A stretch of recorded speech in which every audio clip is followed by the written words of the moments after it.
والصلاة والسلام على أهلها أما بعد فأعوذ بالله من الشيطان الرجيم بسم الله الرحمن الرحيم ادفع بالتي هي أحسن صدق الله العظيم.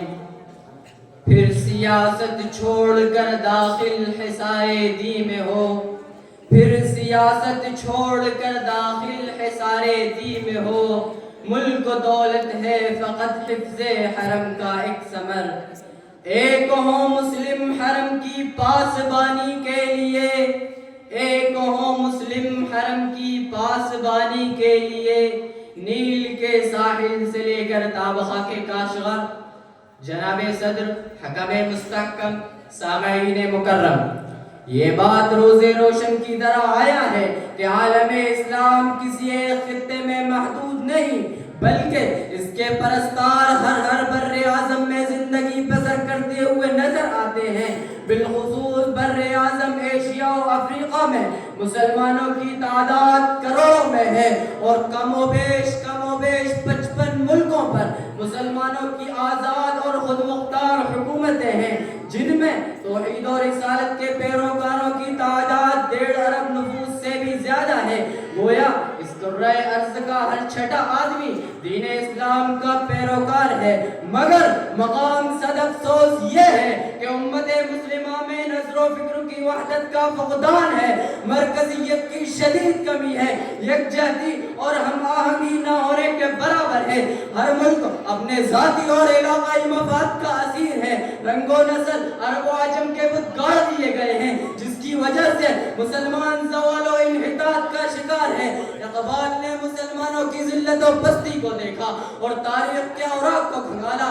اقبال نے مسلمانوں کی اقبال نے اسپین کی بدحالی کو دیکھا، قرطبہ کو دیکھا، قرطبہ کی جامع مسجد کو گھوڑوں کا استبل بنے ہوئے دیکھا، غرناطہ کو دیکھا تو تڑپ کر کہا غرناطہ بھی دیکھا میری آنکھ نے لیکن، غرناطہ بھی دیکھا میری آنکھ نے لیکن، تسکین مسافر نہ سفر میں نہ حضر میں، دیکھا بھی دکھایا بھی سنایا بھی سنا بھی، دیکھا بھی دکھایا بھی سنایا بھی سنا بھی، ہے دل کی تسلی نہ نظر میں نہ خبر میں.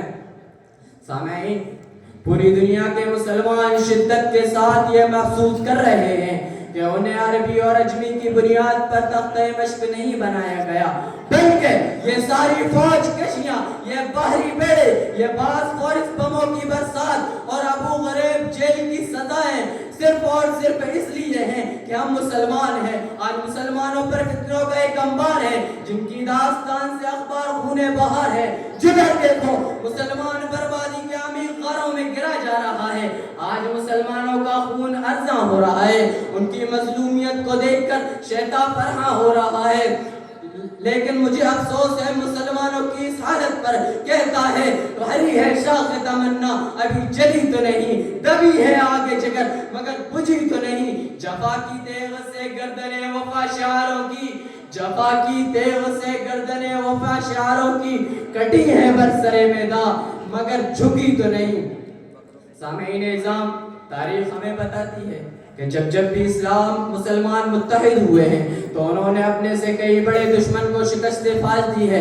غزوہ بدر میں 313 نے 1000 کو شکست دی، غزوہ خندق میں 3000 نے 10,000 کو شکست دی، غزوہ موطا میں 30,000 نے 1.5 لاکھ کو شکست دی. غرض یہ کہ ہر دور میں مسلم امت کے اتحاد نے فتح کا پرچم گاڑا ہے. خواہ وہ دور محمد بن قاسم کا ہو، یا وہ دور صلاح الدین ایوبی کا ہو، یا وہ دور طارق بن زیاد کا ہو، جن جوانوں کے بارے میں اقبال نے تڑپ کر گرج کر کہا تھا جلا ڈالی تھی تم نے کشتیاں اندلس کے ساحل پر، جلا ڈالی تھی تم نے کشتیاں اندلس کے ساحل پر، مسلمان پھر تیری تاریخ دہرانے کا وقت آیا.